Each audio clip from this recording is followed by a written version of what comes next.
CTV family.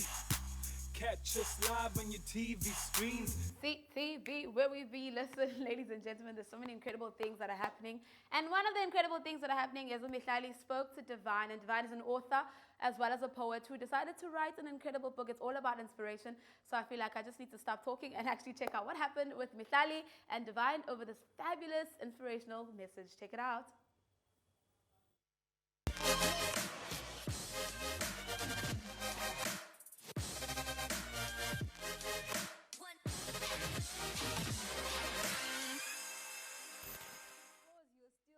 Into your favorite usual right on Ekse Live on DSTV channel 263. I always say, but if you're going to watch Ekse, make sure that you tell your friends to tell their friends Baba Bukele Ekse, because we have to grow the CTV family. But of course, thank you guys so much for choosing us to be your number one source of entertainment in this hour. And today is no different because you know up at Ekse we always bring you guys top tier guests. And today I am joined by a writer and author. Her story is a story of a miracle, Divine Keren Yamulamba, and I am so excited for this. I'm so excited for this interview because she is going to be telling us about her writing process. She's also the founder of the Psalms by Keren, the Psalms of Keren rather, and we'll be talking more and indulging more on that conversation. How are you doing, Divine? Thank you so much for joining us. Thank you so much for having me. I'm doing well, and how are you? I'm very well, thank you. So from a very young age, I mean, even before you went into university and pursued a higher education, you found expression in writing. Tell us more about that. When did that start for you? Sorry, can you please repeat that question? I am having difficulties hearing you. I said that you started from a very young age, right, to find expression in writing. When did that start for you?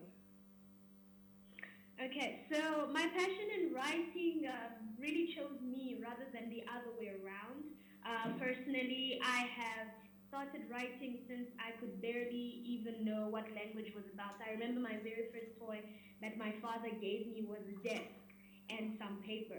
And on those, I used to scribble down any type of ideas that ran through my mind. But it is only around the age of 8 that those words really started to mean something, you know, as diary entries or just ideas that I jotted down on paper. And the more I grew up, those ideas turned into poems, those ideas turned into what you now know as my book. So it has been an incredible journey since childhood. So what is it that you write about? You know, I can imagine you saying that you started writing even before you knew what language even is. At that point and in that young age of yours, what were you writing about? What were you jotting down in your diary? So years ago, when I started poetry as a kid, I used to just write about the things that were happening around me. So family, friendships, and growing up, and the challenges about growing up. So topics that were a bit too, how can I say, too mature for my age at that point. However, the more I grew up, the more I started to write about things that mattered, you know, the situations that we face in our society, the role of women, the role of being an African, you know, and all of these things have evolved, really. And of course, your passion to writing now led you to publish a book which is called Above and Beyond. Tell us more about that. So Above and Beyond, like I said, was written many years ago. However, I only published it at the age of 21. So it was a gift that I gave to myself at the age of 21. I said to myself that no, before I end this era of my life, I need to have accomplished this particular book that I've been writing for so many years. Above and Beyond is the testimony of my mother, her journey of miscarriage, because I am the 8th child after whom 7 miscarriages occurred. So it occurred to me to also write that story, not just as an ode to her, but as a testimony of what miracles look like. So I am the evidence that miracles are real, and I just wanted to share that with people. However, the book is not just centered in that particular testimony, but it gives inspirational advice, if I can call it that way, of how to overcome challenges such as a miscarriage and how to go about coming out of your common situation in an uncommon way. I can imagine the joy that your mother felt when you were born because, I mean, after 7 miscarriages, it really is a story of a miracle and faith. So now I want you just from the top of your head, is there a specific chapter in your book where you're like, you know what, I really poured my heart out here and I really want people to focus and not just screen through this chapter? Right. So that would definitely have to be the first chapter, or if I can call it the introduction, not the first Yes. chapter, where I really go into detail about what happened with my mom. The reason why I poured my heart to this chapter is I wanted to create an imagery that reminded people what it feels like to be in a very tough situation. So I used language, or should I say literature, to just to create a picture or a display of what it looks like to be in an impossible situation. Yet what I love about this particular chapter is that at the end, you come out of it. Right, and the way that situations are sometimes described, you might think that a person might never come out of it, but that is why chapter 1 is so important to me, because in the end, the hero is you. In the end, you come out all right. I mean, your book just radiates so much inspirational things. And I mean, a lot of people that might be reading your book or in the process of reading your book, I'm sure they take out so much from it. But not only are you an author, you're also the founder of Sounds of Keren.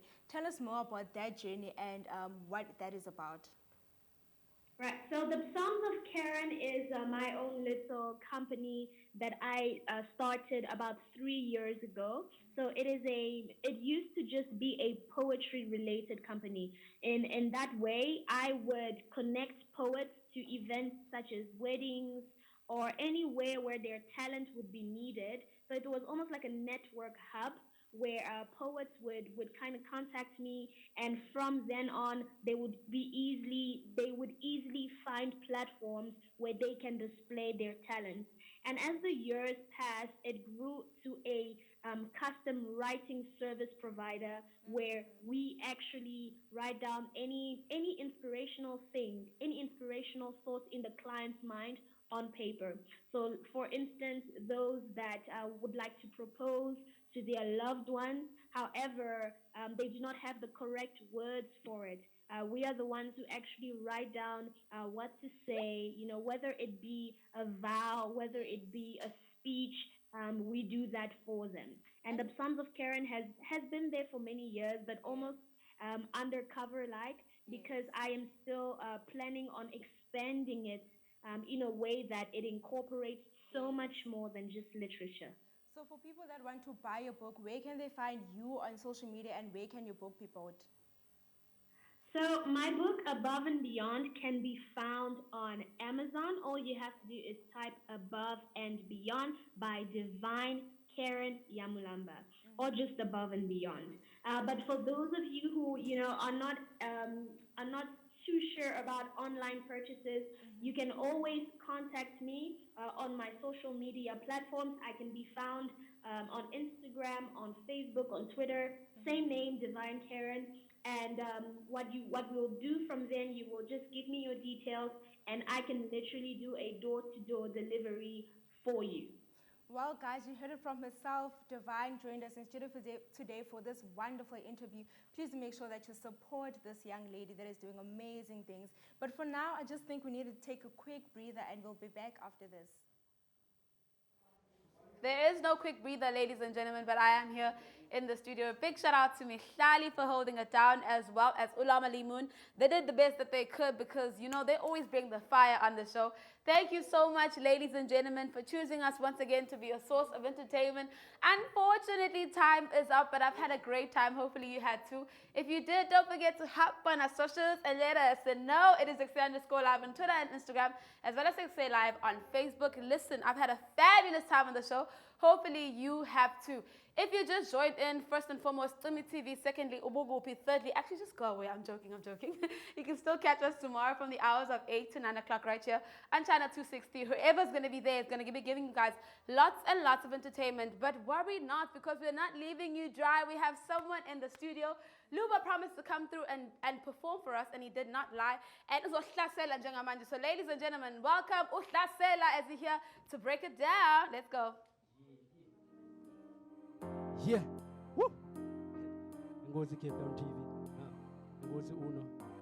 Braya bonus bahle kanjani TV. Ngozi ku fans. Ngozi ku artist man. Asilwe guys. This is good. Yeah. Siyabude. Ngozi ku partner yami, ngozi ku bahambi. Let's go. Woo. Yeah. Ifuna isibani. Yeah. Bafuna undazi. Bangana bathi. Yeah. Bafuna undazi. Bathi ungubani kaloku. Bani kaloku, bani kaloku. Bani kaloku, bani kaloku. Bani kaloku, bani kaloku. Bani kaloku. Sandithange nalento bendizicacisa cause abantu bayathinta uzuqonde. Namsizene umuntu othi uyandazi ndibotshwa cause anenziwa njalo mna khaza. Yakwazi uba right namhlanje ngabe right ngomso. Lonto kuyaxhomekeka mamela uthando lwami nintsange kwalona sekusebenzile so kumele ulindile cause sebekhona abalithatha grande ndolithatha back ndilinike wena uba wena plus nabanye nilithatha grande ndolithatha back ndizozophinde ndifumana tonke qoba ndigoduke njengapho ndibhala khona kuhlatyewanga so that means andibhudanga amabali ndizowabalisa ndakuzala okwangoku masithethe yona noba kwenzeka ntoni inyani phambili enye nenye zawubuya ngatsho ngandiphethwanga ndizibhede ndisifake ipressure phinde ndiyikhuphe esithetha buyama bheka vele njike ndiyijonge ndiphinde ndiyami ndicinga nexesha laloo nto nafundini undithatha kanjani kani hawu yandidelela ndifuna isibani bafuna undazi bangana bathi